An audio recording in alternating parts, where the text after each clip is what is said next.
Bath, Michigan, 1927. On May 18th, 236 students and teachers walked into school to begin their last day before summer break. Under their feet was 1,000 pounds of dynamite. It would become the deadliest act of school violence in U.S. history. It's the history of murder, and I'm your host, Clare O'Donoghue.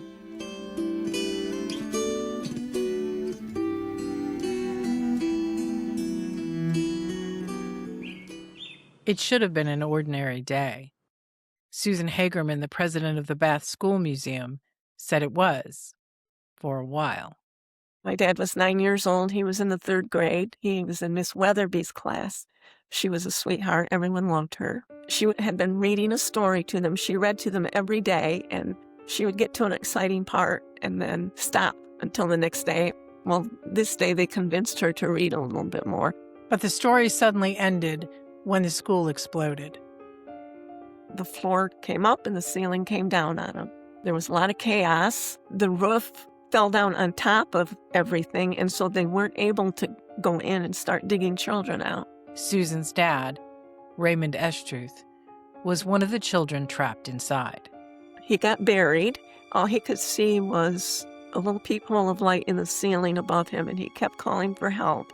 When nobody came, he just, in his mind, went over what he had done that morning just to pass time, and by then, somebody had rescued him, took him out, set him on the ground up against a tree in the front yard. Raymond had a broken leg, but he was alive. He was one of the lucky ones in what was, in that moment, inexplicable. But a second explosion would lead the community to a horrific explanation. Before we continue, please remember to leave a comment, like the video, and subscribe to our channel. It will help us continue to make new content. Now, back to the story. 41-year-old Monty Ellsworth wrote about the tragedy the same year that it happened. His book, The Bath School Disaster, is a first-hand account of the events. I was planting melons northeast of my house. A tremendous explosion came. My wife, who was upstairs cleaning house, ran to the window facing east. She yelled, "My God, the schoolhouse is blown up!" Ellsworth and his wife raced toward the school, where they had a son in the 2nd grade. He was okay. Then Ellsworth joined in the rescue efforts.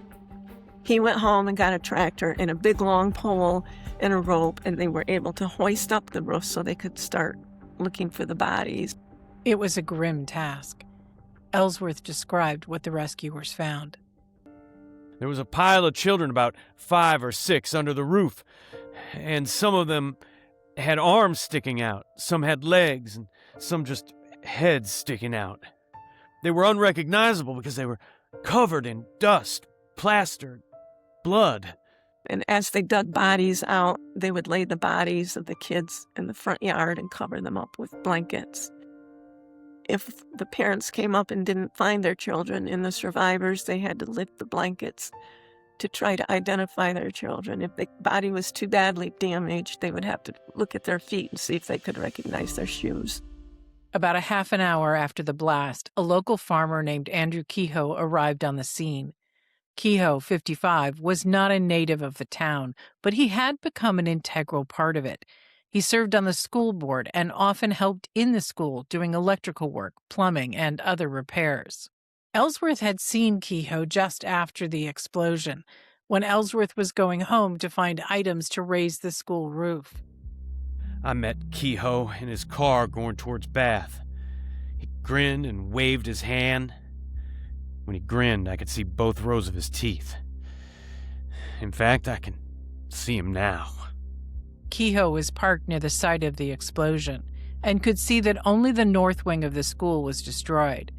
The south wing was still standing, and all of the children who had been there had been rescued. Kehoe called the school superintendent, Emery Hike, to his truck. A young girl heard the exchange between the two men, who vehemently disliked each other. Kehoe had this really strange grin on his face. And at that time, she heard Hike say, "You had something to do with this. I know you did." And then Kehoe shot into the back of his truck, blew it up, killing himself. Emery Hike the postmaster and 2 other bystanders, plus an 8-year-old little boy who had survived the school explosion. Ellsworth was taking a break from the rescue efforts and was standing nearby when Kehoe's car exploded. I stood there almost paralyzed for a few moments, and I didn't know what to do. And someone stood by me and said, "Well, we must get those dead bodies out of the cars." It was then that the town knew this wasn't an accident. It was murder. And the likely killer was Andrew Kehoe. But why? He grew up in Tecumseh, Michigan. He was one of 12 children. He went to school at Michigan College, which is now Michigan State University, got a degree in electrical engineering. He was very smart, was very handy. He could do most anything. At college, he met Ellen Price, known to everyone as Nellie. The two dated briefly before going their separate ways.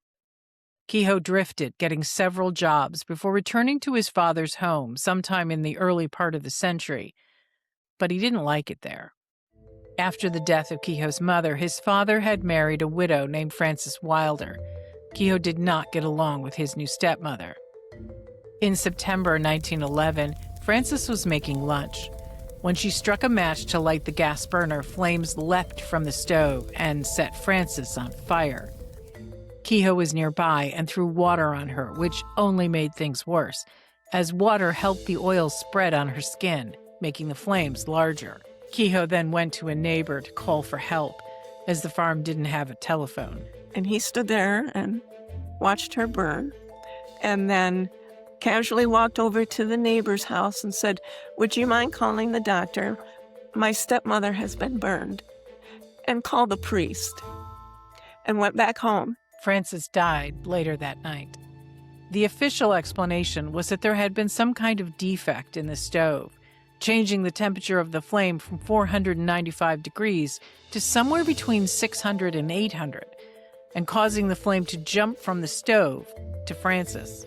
Nobody thought anything of it at the time because that could happen. It was realistic. Kerosene blows up, oil blows up. After this explosion in the school, people started thinking that probably was his fault. 7 months after his stepmother's death, Kehoe married Nellie Price. The two had rekindled their college romance. She grew up here. Everyone loved her. She was very sweet. And they dated for a few years and then got married and moved into a farm about half a mile away from here. The farm was owned by Nellie's family. They were very wealthy. The farm was 80 acres with a 3-story house that had been the property of Nellie's uncle, Lawrence Price, who made his fortune manufacturing car parts for Henry Ford. His heirs had sold the farm to Kehoe for $12,000, about $225,000 now, with a private mortgage that they held. Though it was a nice deal for Kehoe, it was an odd choice for a man who preferred a 3-piece suit to overalls. He could have been very well off, but he did not farm the property. He didn't like to get dirty. If he'd go out and work in the field, if he got dirty at all, he would go in the house, wash up, and put on a clean suit. He bought expensive farm equipment and tools, which mainly sat unused. The only thing he seemed to enjoy was dynamiting tree stumps to make his farmland level, though unplanted. The one thing he did work on the farm was the horses. He worked them all day and wouldn't let them rest. One of them finally collapsed, and when it wouldn't get up, he beat it to death. He had his sights on things beyond farming, mainly the school board, and for a very specific reason: property taxes. The school had been getting larger and more expensive in recent years. Originally, it started out as a one-room school building, and then it was school number 4. There were 12 one-room school buildings throughout the district. And then in 1873, they built a 2-story brick building, which housed kindergarten through the 10th grade. They called that school number 4 still. And then in 1922 is when they built the consolidated school. The man hired to be the new school superintendent was 28-year-old Emery Hike. A World War I veteran, he went to college after the military and became a school teacher. And he was very nice, was interested, obviously, in the education of the kids because he kept striving to get better and better things for them. In 1922, the school tax was $12.26 on a $1,000 valuation of land. According to Ellsworth, the next year it had been raised to $18.80. This enraged Kehoe. In fact, I didn't hear anyone say they were very pleased about it. He felt he was hurt the worst. Kehoe's valuation on his 80-acre farm was $10,000. His taxes went up by over $65, about $1,200 today. His house was bigger. They had indoor plumbing, indoor heating, indoor water. His taxes were higher because of that, and that was the beginning of his anger. So he started talking to people about, if you put me on the township board, I'll get the taxes lowered. In July 1924, he was elected to a 3-year term on the school board, where he served as treasurer. Less than a year later, he was also appointed to fill a vacant seat on the township board. And by the summer of 1926, he was asked to help with repairs at the school. Because of that, he got keys and full access to the building. People liked him at that point. The kids liked him. He would greet the kids at the door every morning. They all liked him. He was very handy. He seemed friendly to everybody. Not everybody. On the school board, Ellsworth noted, he was quickly making enemies. He seemed to have no use for the superintendent, Mr. E. Hike. As soon as he was on the board, he started to get rid of him. He did not like him at all. They would be at a school board meeting, and if Mr. Hike said anything that Kehoe didn't like, he would say, let's just adjourn. Hike was determined that the children of Bath would receive the best education he could give them. Mr. Hike got the consolidated school involved in debate teams, and they won awards for that. And he got the school accredited through the University of Michigan, which made it available for federal funding for the school. Plus, the teachers of an accredited school had to have a higher education than the one of them school building teachers. Kehoe was doing everything to stop Hike's plans, but getting nowhere, especially as support for Hike grew. The farmers around the district, they were not rich, and some of them did not like having their taxes raised. Some of them thought the kids' education is most important. It's our priority. We're willing to sacrifice. And eventually everybody came over to that side. Their education was very important to the parents. In 1926, Kehoe's reputation as a smart but confrontational man cost him his re-election to the township board. A year later, he ran for justice of the peace and was defeated again. And his personal life wasn't going well either. Nellie had been diagnosed with tuberculosis.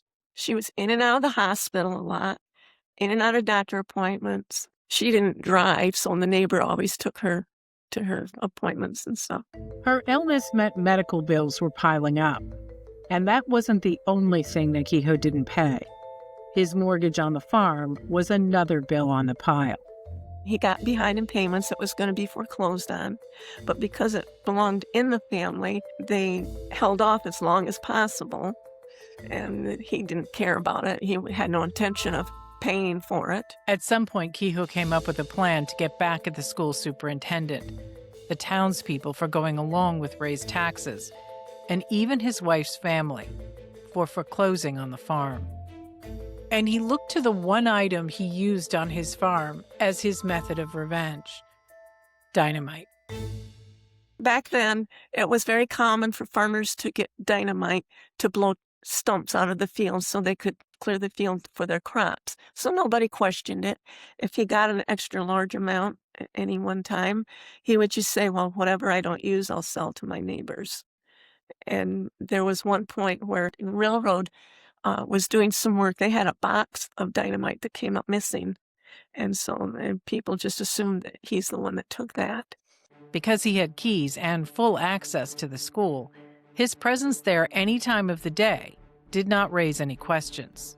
He deliberately and meticulously purchased ahead of time dynamite and pyrotol, and deliberately and put it in the school building over several occasions, tucked it up in the ceiling of the basement where it could not be seen even by the janitor that was in the basement every day.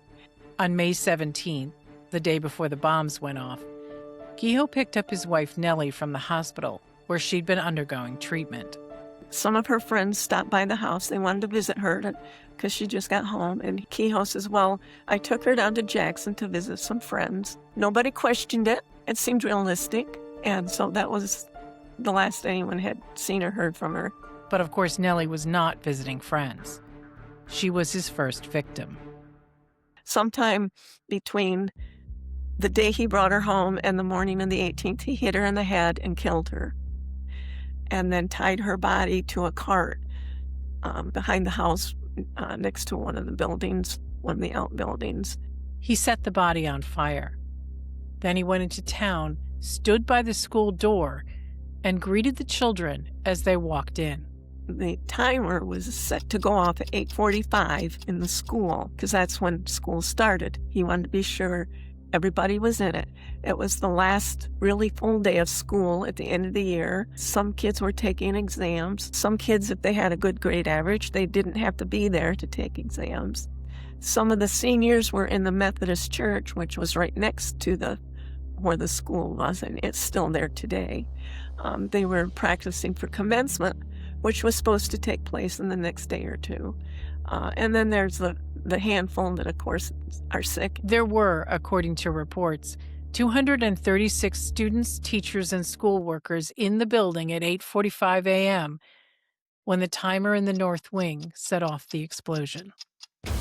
There were 2 timers, one for the north wing, one for the south wing. When the first explosion happened, the north wing blew up. There was not enough power left to ignite the timer of the second half of the building. And that's the only reason that the whole building didn't blow up and kill everybody. It would have taken out the whole town of Bath, which is only about a half a block away from here. Kehoe drove his truck around town, waiting. About a half an hour after the explosion, he went back to the school.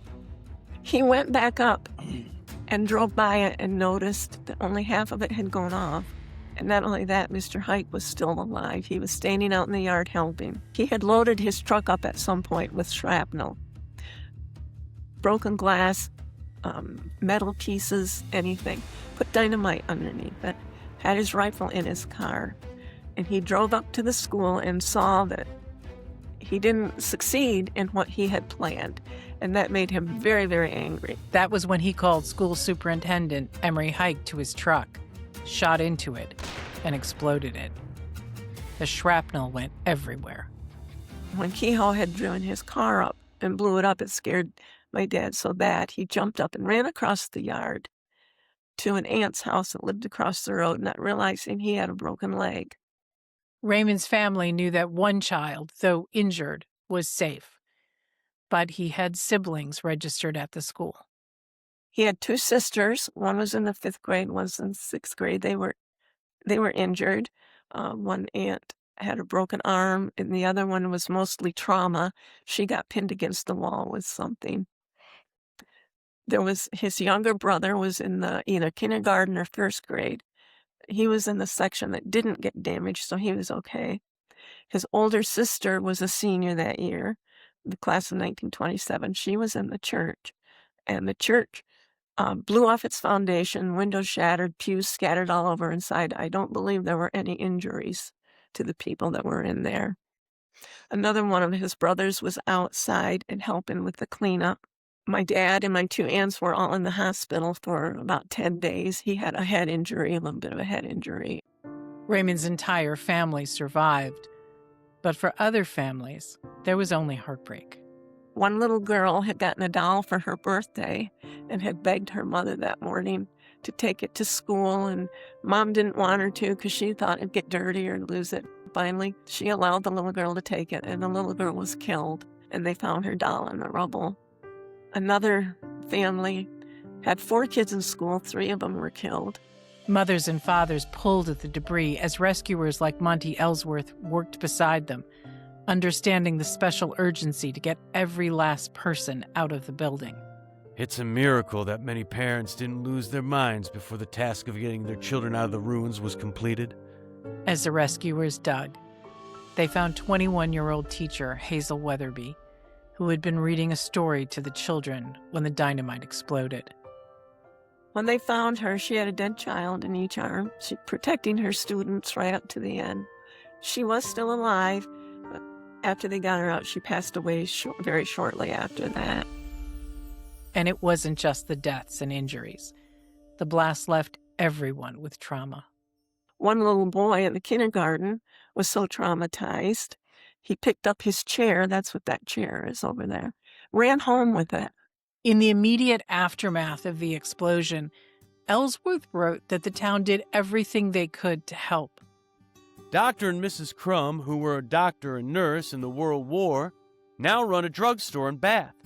They practically turned their store and home into a hospital where they gave all the attention in their power. James and Agatha Crum opened their store to the Red Cross, who set up their headquarters there. Seriously injured children were rushed to the hospital. Nurses wrote the medication given to the children on pieces of paper and pinned it to their clothes. Ambulances were coming. The hospitals had put out notices to off-duty doctors and nurses, come back in, we need you now. And they came from Lansing, they came from all over to help. According to Ellsworth, while the men dug through the rubble, the women began making coffee and sandwiches for the relief workers. But they were running out. A big relief came to these ladies during the afternoon when the Lawrence Baking Company of Lansing sent out a truckload of pies and sandwiches, which were served in the community hall during the afternoon and evening. Many thanks to Mr. Lawrence. But there was one problem, and it made those crucial hours after the explosion more difficult. The people that were trying to take their kids to the hospital had trouble getting through the road because of all the sightseers. At one point, the sightseers started putting blankets in the yard and sitting and watching it. Probably it was after the rescuing got done. They would go up to the debris and take out souvenirs. At some point in the day, people began to realize that Kehoe had brought his wife home from the hospital the night before. A new panic went through the crowd to check on her, but the alarm had already been raised by a neighbor. The neighbor was in her chicken coop working, and she heard a thump on the roof and went out to see what it was and noticed his house was burning. So she called the switchboard operator, told him there's a fire at the Kehoe farm, get help here. So people came, and they were trying to get furniture out of the house to save what they could, and then somebody noticed that there was dynamite in the drawers and under the carpet. And they said, just get out, run for your lives, don't worry about anything. Kehoe had even tied the horses in the barn and wired their feet together so they couldn't escape the fire. He didn't want anything to be able to be used by anybody. He even girded all of his trees so that they wouldn't fall over, but it was enough that they would die. He had cut all of his bushes so that they would die. In the chaos of the scene, no one found Nellie's body, which was still on a cart behind the house. People walked by where she was, where her body was, all that first day. Probably hundreds of people, and nobody noticed her. And then the next day, somebody happened to be walking by and says, well, that looks like a skull there. And that was her body. It had just been burned so badly it was unrecognizable. But there was something that Andrew Kehoe had left, untouched by his destruction. He made a sign. He stenciled the words, "Criminals are made, not born," and fastened it in one of the fences. Kehoe's house burned to the ground. His property was destroyed. Word got back to the rescuers of the school, and the full horror of the day was clear. But they kept working. It was 5 or 6 in the evening before the last body was taken out, and something else had to be removed. Unexploded dynamite. The police and everybody were in the back of the building. There was a small hole, probably about this big, in the wall going into the basement. They were all too big to go into it. They couldn't get in, but they needed to find out if there was any more in there. There was a man standing there. Chester Sweet was his name. His family was from around here. They're still around here. Very small built man. He offered to go in and pulled out another 500 pounds of dynamite that did not go off. The dust hole was not as high as Kehoe had planned, but it was still high. There were 38 children, and altogether there was 45. We include Nellie in that count. We don't include Kehoe. With the rescue over and the injured hospitalized, the town gathered to hold funerals for their loved ones. There were 4 or 5 a day, 4 or 5 in the morning, then 4 or 5 in the afternoon. And the families supported each other. Even though they may have lost a child, they would support their friends and go to their funerals. The ministers even had lost children. They were grieving while they were doing funeral services. The next step was an inquest to determine if Kehoe had acted alone. They needed to find that out right away. And they said, yes, he did act alone and that he was sane because he meticulously and deliberately went out various times and purchased the explosives, hid them, and then meticulously put them in the bottom of the floors of the school and planted them so well that people didn't even know they were there over a period of time. So they said that shows that he planned it. He knew what he was doing. Once the funerals and the inquest were over, the people of Bath put Kehoe's revenge behind them. They were strong, resilient people. They had their farms to run. They couldn't just sit back and grieve. They had to take care of the animals. They had to take care of the crops. They had children to take care of. They moved forward. People didn't talk about things back then. They kept things to themselves, and they just moved forward. And that included the children. The stores downtown opened their doors up for classrooms. And so the kids were able to continue their educations. The parents wanted them to continue. And the school exploded on May 18th, 1927. In October 1928, the new building was opened for classes. The new school was thanks in large part to a generous donation from Michigan Senator James Couzens. He was out of Detroit area, and we were in his district. He came up and was helping, and he ended up donating $75,000 out of his own pocket to rebuild, and that's why it was named the James Couzens Agricultural School. That $75,000 is $1.5 million today. The plan was to use the undestroyed portion of the school, strengthened and rearranged, and, according to Monty Ellsworth, updated as well. The main feature of the new part is a fine community room and gymnasium fitted with a stage, and boys and girls shower and locker rooms. Spacious rooms are provided for manual arts, home economics, and agriculture. The building is planned particularly to correlate the everyday problem of the rural community with book learning. I don't know words large enough to express the gratitude of this community to the Honorable Mr. James Couzens. The governor of Michigan, Fred Greene, visited the site on the day of the explosion, worked with a committee on the rebuild, and spearheaded a fundraiser that got Michigan children involved. He put out a plea, said, children, send your pennies, send your money. These people need your help. So the donations started coming in, and they used that money to hire a sculptor. Carlton Angel was out of Ann Arbor. He was a very well-known sculptor. He decided on using a little girl standing holding her cat to portray innocence, because the children were definitely innocent. And that's what she's called, the little girl with the cat. She's very special to everybody, all the alumni. When they rebuilt the school, the James Couzens School, as you walked in the front door, across the hall, she had her own little alcove. It was mosaic tile, and she sat in there on a pedestal. And kids would say that when they would walk into school each morning, they would go up and lay their hand on her and know that it would be okay that day. The school was eventually demolished, and a new school was built across the street in 1975.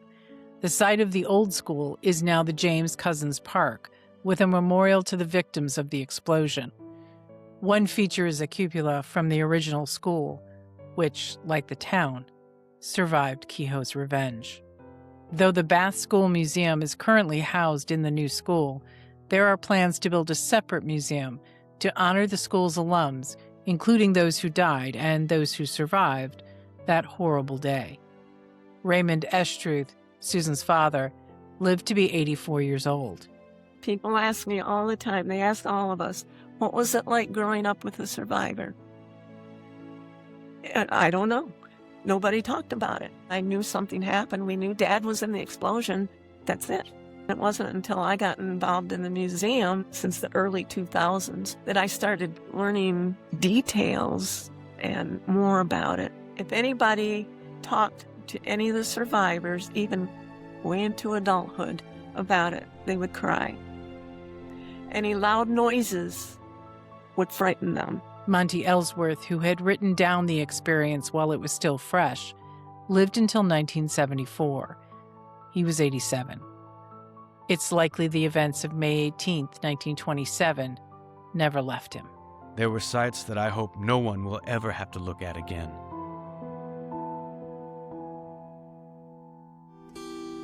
What do you think about this case? Please comment below. And if you liked this story, please subscribe to the channel, hit the like and notification buttons, and let us know if there are any cases you'd like us to cover.